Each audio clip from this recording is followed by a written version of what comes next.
Assalamualaikum and hi. So today we will be presenting about the culture of China during their business. So first, China is giving a gift policy, which is they have to give something as a present. It's not supposed to be wrapped, but they will refuse at the first three times, which is no, it's okay, it's never mind. This is the symbols of the opening relationship, which is if you're giving a gift and they will give you a gift, it is a starting of the relationship between them. So next is the dress code. Dress code is something that you have to wear something formal and suits because this is will shows how the successful of the business will begin. This is how to ensure that the quality of the business also. They have to figure out who's the relationship they begin with, which is the business partner they are trying to starting with. So you have to wear something formal to ensure that the qualities of yourself are showing.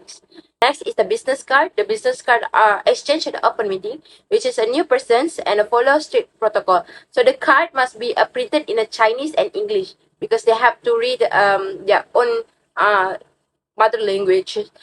Presents your business card with be both hands and ensure that the side printed is in Chinese and towards your contact. So you have to give like, here you go, the business cards, sir. Alright. And then they receive the card of your Chinese association with both hands. They also will receive in a both hand. Even though it is a small things, it's a business card, right? But they will receive in a both hands also. So they will read it in attention and put it carefully and do not write on the card and presence of your business partner. So they will say, okay, this is your business card and I will put it aside.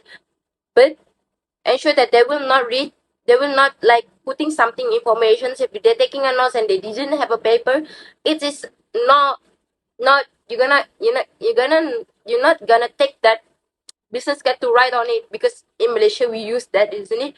But China's refuse that long because this is something that to show the business is completely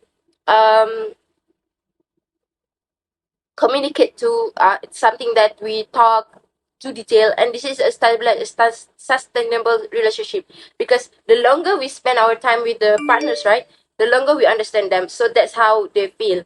So it is advised to have a resources entrepreneur service to avoid the language barrier, so they tend to have someone who gonna be the translator because this is to avoid any miscommunications. But if you willing to speak in Chinese, that is much better.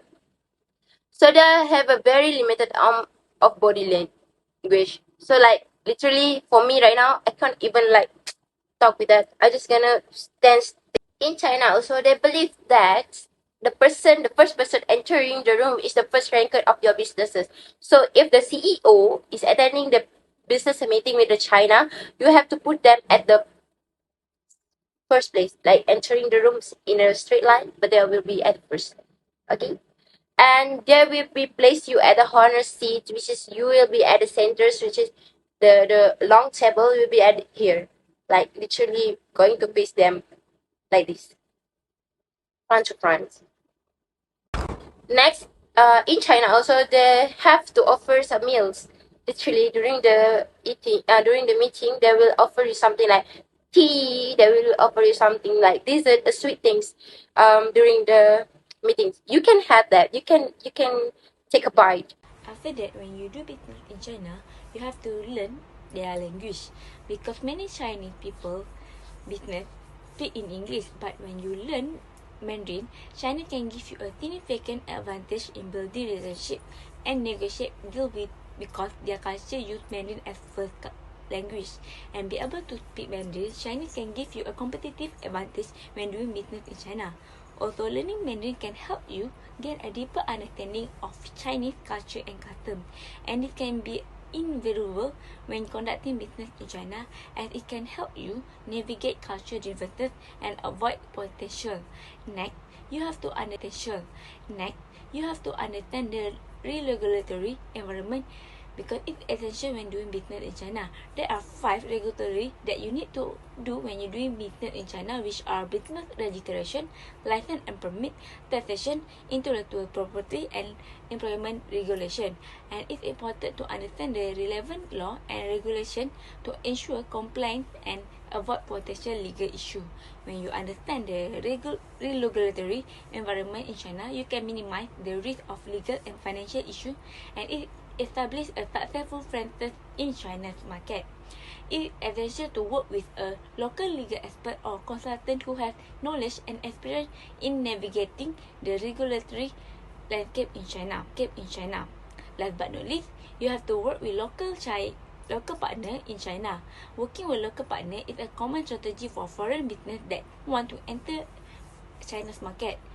Working with local partner can be smart strategy for foreign business that looking to enter China's market, and it's important to find trustworthy, relevant partner with a strong track record of success and deep understanding of local market. And this can take time and effort, but the benefit can be significant, and including a smoother entry into the China's market and increased chance of long-term success.